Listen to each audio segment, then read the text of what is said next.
Bharat Ratna doctor Bhimrao Ambedkar को कोटि कोटि नमन। ये कार्यक्रम डॉक्टर भीमराव अंबेडकर के जीवन पर आधारित है, जहां भारत की जनता के प्रति उनके योगदानों को पूरी सजगता से चित्रित और रेखांकित करने का प्रयास है। कार्यक्रम में दिखाई गई घटनाएं लब्ध प्रतिष्ठ पुस्तकों से ली गई हैं। इस कार्यक्रम के जरिए चैनल की ओर से एक विश्वसनीय, सजग और सकारात्मक प्रयास है कि डॉक्टर बाबा साहेब भीमराव अंबेडकर के जीवन की संघर्ष यात्रा एवं गौरव गाथा पूरे आदर के साथ घर घर पहुंचे और उनके योगदानों से सभी संपूर्णता में परिचित और आह्लादित हों।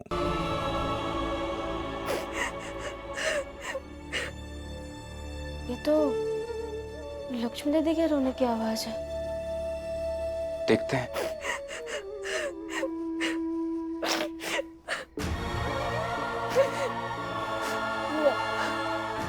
वो मैं क्या कर रही हूँ?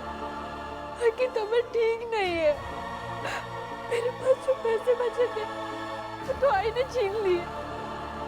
मैनेजर साहब भी पैसे देने वाले थे। मैं क्या करूँ? कोई उपाय नहीं है भाई मेरे पास।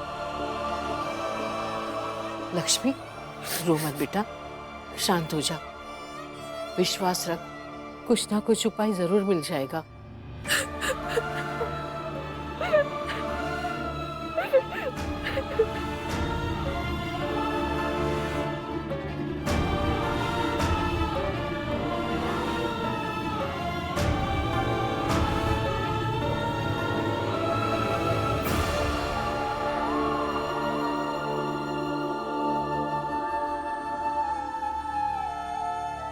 क्या हुआ? नींद नहीं आएगी रमा मुझे। मेरी भाभी वहां पैसों के अभाव से रो रही है। मुझे जाना होगा। मैं भी चलती हूँ। तुम क्यों आ रही हो? घर में आराम करो। नहीं, मैं भी चलती हूँ। और मैं जानती हूँ कि आप कहाँ जाएंगे। बहुत मेहनत करेंगे, क्योंकि जरूरत छोटे लोगों की लक्ष्मी दीदी को और ऊंचे लोगों के शिशुपाल जी को है। भाई के लिए पैसे इन्हें चाहिए तो उन्हें घर बसाने के लिए पैसे चाहिए। चलिए। रात भर दूर दूर तक घूमना होगा। थक नहीं जाओगी? आप ही कहते हैं ना, जब लक्ष्य बड़ा होता है तो थकान नहीं आती। और अभी तो लक्ष्य दो लोगों की जिंदगी को आसान करना है, तो थकान कैसे आएगी?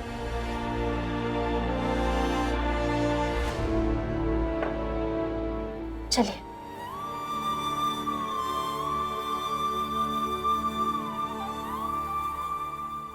कहाँ जा रहे हो?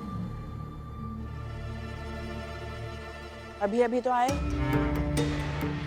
तुरंत कहाँ जा रहे हो? आप नहीं समझेंगे। मैं समझाऊंगा तो भी आप नहीं समझ पाएंगी। जाने दीजिए, हम कल सुबह आ जाएंगे। बेवकूफ लग रही हो कि तुम समझाओगे और मैं समझ नहीं पाऊंगी। बताओ कहाँ जा रहे हो? हर समय जिद क्यों करती हैं आप? हर बार तमाशा करना जरूरी नहीं होता। चलो। सही सही बताओ भीम, कहाँ जा रहे हो? आपकी गलती सुधारने जा रहा हूं। लक्ष्मी भाभी के हाथ से पैसे लेकर आपने जो गलती की है ना, उस गलती को हम सुधारने जा रहे हैं। और सहयोग की ताकत से शिशुपाल जी के जीवन को आसान करने। हाँ, काम तो बड़ा कर रहे हो तुम दोनों। भीख मांग मांग कर लोगों का जीवन सही कर रहे हो। करो। इतना पढ़ लिख कर यही होना बाकी था। जाओ जाओ जाओ। गीता भाई,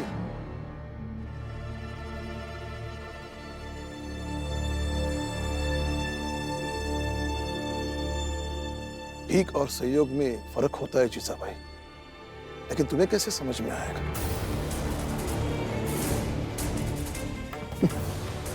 तुम्हें तो अच्छे और बुरे का फर्क भी करने नहीं आता, शांति और अशांति में फर्क करने नहीं आता।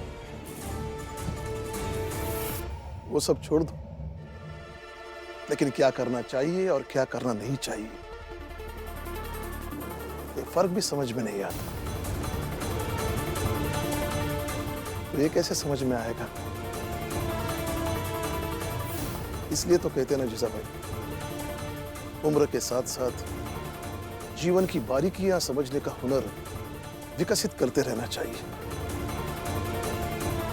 नहीं तो आदमी बूढ़ा हो जाता है और समझ 2 कौड़ी की भी नहीं बचती। हो गया?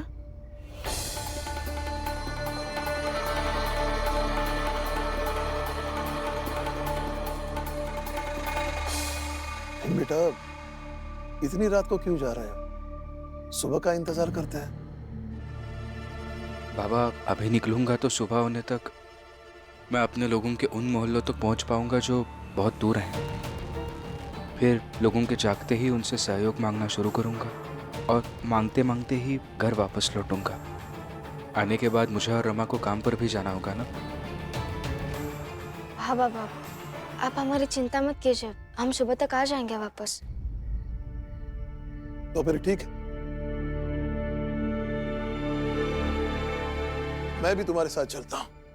बाबा, आप इतनी रात को कहाँ भटकेंगे? रहने दीजिए ना। जहां तुम भटकोगे वहां मैं भटकूंगा, और जहां जहां अंधेरा होगा वहां वहां ये रोशनी होगी।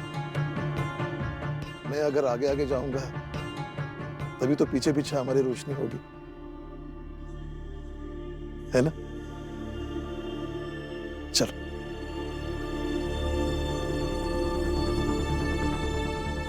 अब क्या करें? कुछ नहीं कर सकते रमा, अब नहीं रुकेंगे पापा। चलो।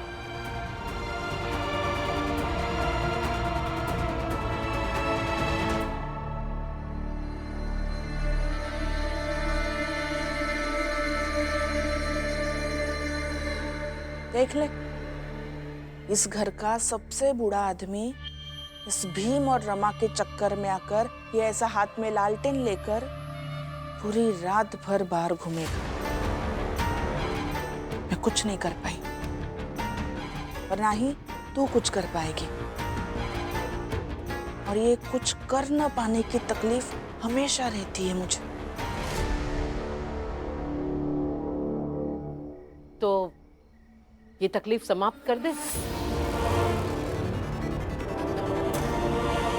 भैया जब सुबह लौट कर आए तो अच्छे से बात करना, प्यार से चाय बनाना और पिलाना भी, और वो जो करके आएंगे उसकी तारीफ भी कर देना, अच्छा लगेगा।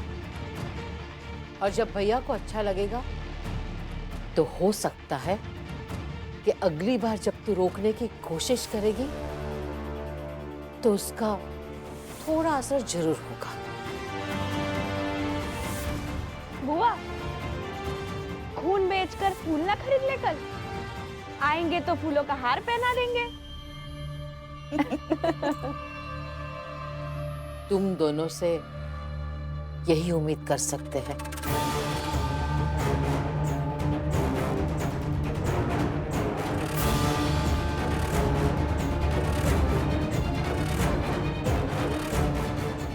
जाइए आई, सो जाइए। अपनी नींद खराब करने से ये लोग सुधरने नहीं वाले। तू भी चल, सुबह काम पे जाना होगा ना। चल, चलिए।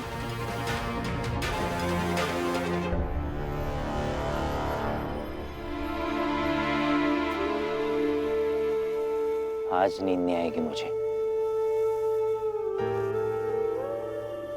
आज मैं रात भर जागकर इंतजार कर रहा हूं सुबह होने का, ताकि मैं नए तरीके से जीना शुरू कर सकूं। आज तक मैं दूसरों के जीवन को मुसीबत में डालता रहा, लेकिन अब मैं खुद मुसीबत से लड़ना शुरू कर सकूं। मगर संघर्ष करने वाले लोग सोते नहीं है क्या? अभी अभी तो संघर्ष करने का सोच रहा हूं, थोड़ा और सोचने दो। और सच कहूं तो ये सोचकर खुश हो रहा हूं कि मजा आ रहा है। अब समझ पा रहा हूं कि भीमराव को संघर्ष करने में इतना मजा कैसे आता है।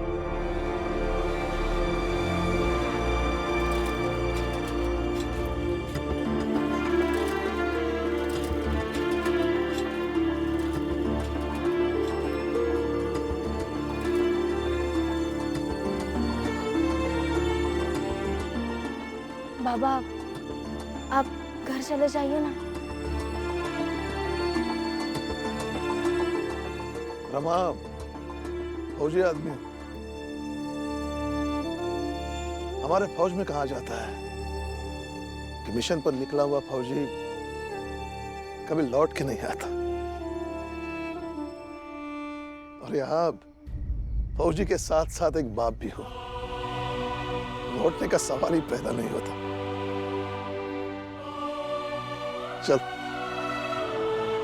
चलो श्यामला, हाथ दो।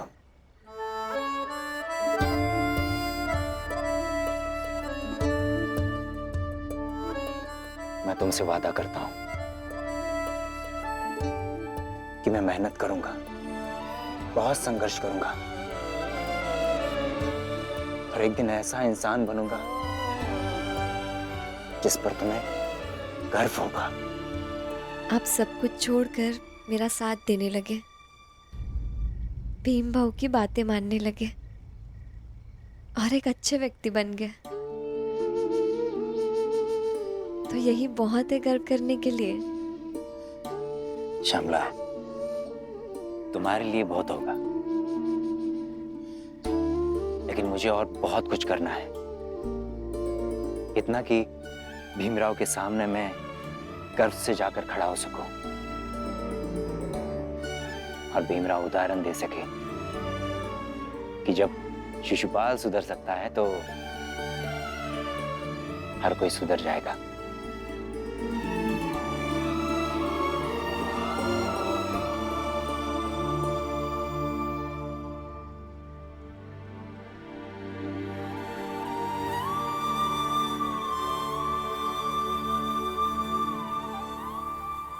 इतनी रात में ये तीनों कहाँ जा रहे हैं? जाने दो इन्हें, चाहे जा रहे हो।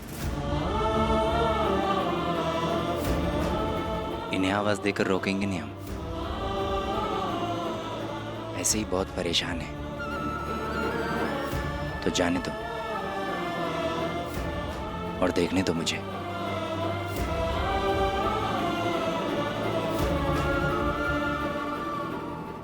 क्या देख रहे हैं आप?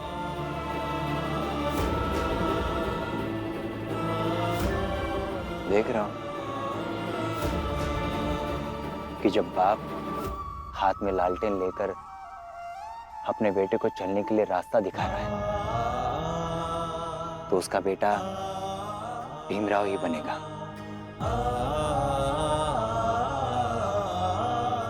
मेरे बाबा ने तो मेरे हाथ में लाठी देकर मुझे शिशुपाल बना दिया।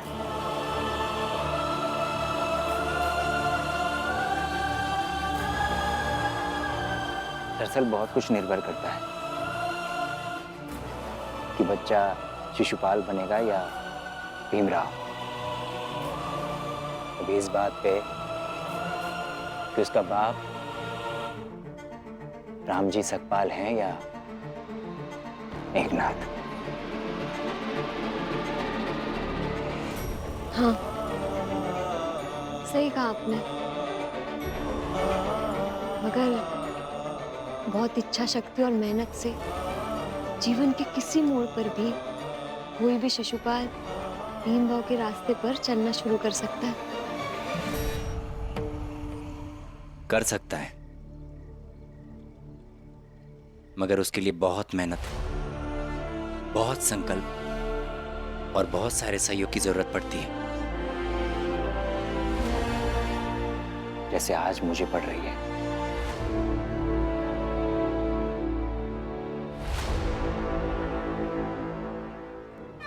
अभी तो चलना शुरू किया है ना तूने, देखता जा। इतनी ठोकरें लगेंगी ना कि सारी मेहनत, सारे संकल्प कम पड़ जाएंगे। और कोई चाहे कितना भी सहयोग कर ले, अगर वो ये सोच रहा है कि जवानी तक का शिशुपाल एकदम से बदल कर नया नवेला शिशुपाल बन जाएगा, देखेंगे, हम भी देखेंगे ये चमत्कार।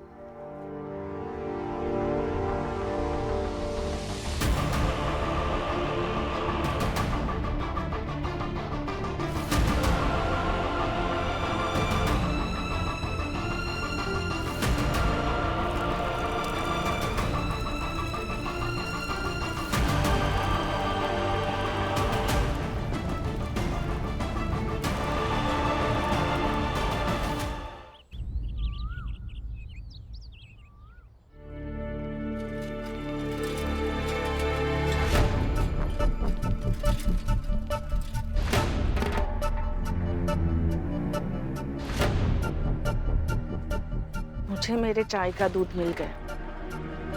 अब जिसे जैसी चाय पीनी है पी। मैं सबके लिए प्रेम से चाय बनाऊं? क्यों बनाऊं? प्रेम की उम्मीद बस मुझसे ही की जाती, बाकी कोई प्रेम से बात नहीं करता। चाय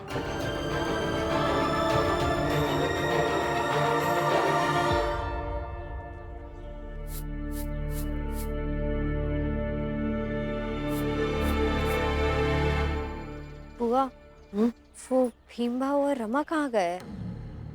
अब वो दोनों बाहर गए हैं, भैया भी साथ में गए हैं। अरे मैं बता देती हूँ।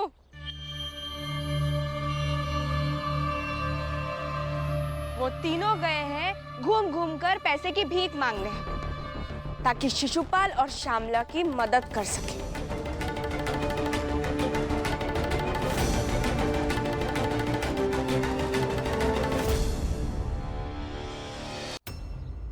तो पापा नहीं है ना, मैं दूध लेकर आती हूँ। हाँ।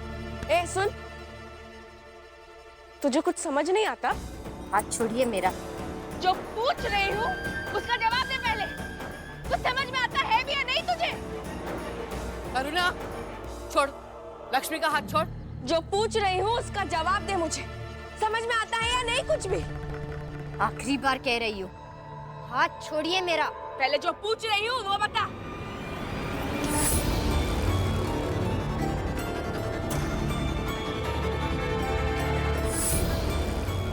पहले पूरा सवाल सही ढंग से पूछना सीख लीजिए। ऐसे हाथ पकड़कर अकड़ दिखाते हुए पूछेंगी कि समझ आता है या नहीं, समझ आता है या नहीं, तो मुझे क्या पता कि आप क्या जानना चाहती हैं?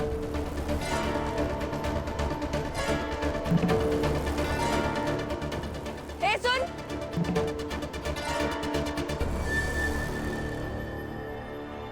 तेरी आई की तबीयत खराब है ना?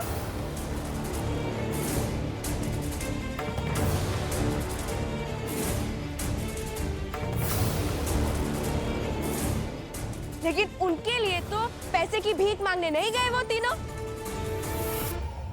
लेकिन देख, उस शिशुपाल और श्यामला के लिए चले गए भीख मांगने। अब तू ही बता, इससे क्या साबित होता है?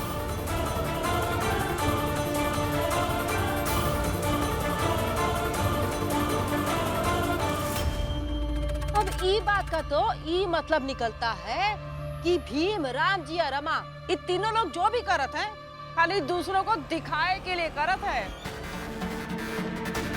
और नहीं तो क्या, इन लोगों को तो बस महान बने का है। और महान कौन कहेगा इनका? वो शिशुपाल कहेगा, वो श्यामला कहेगी। लक्ष्मी तो घर की है ना, तू कहे पर इनके महान महान के माला जपेगी।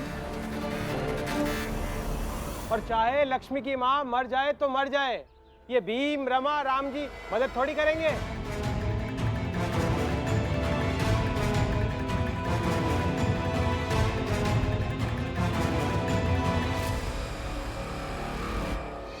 लेकिन मुझे तो बहुत बुरा लगता है, बहुत बुरा लगता है अगर मेरे साथ ऐसा हो रहा होता जो इस लक्ष्मी के साथ हो रहा है। करुणा, क्यों हर बार बात का बतंगड़ बनाती हो? तुम भी जीजाबाई जैसी बन गई हो। आपका तो रहने दो, आपका तो पति भागने पर भी पता नहीं आपको बुरा लगा या नहीं लगा। करुणा, पति पर मत जाओ। आप भी मेरी सास पर मत जाइए। अरे लक्ष्मी की जगह अगर हम भी होते ना तो हमें भी बुरा लगता, समझे? लक्ष्मी, ये सब तुझे भड़का रहे हैं, इनकी बात मत सुन। तू जा, जाकर दूध लेकर आ। नहीं बुआ,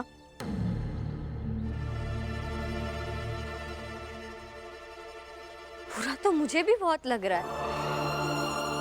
अब दूध तभी आएगा जब वो सभी आएंगे और मैं हाथ फैलाकर मांगू कि अब मेरी बीमार आए के लिए क्या लेकर आए।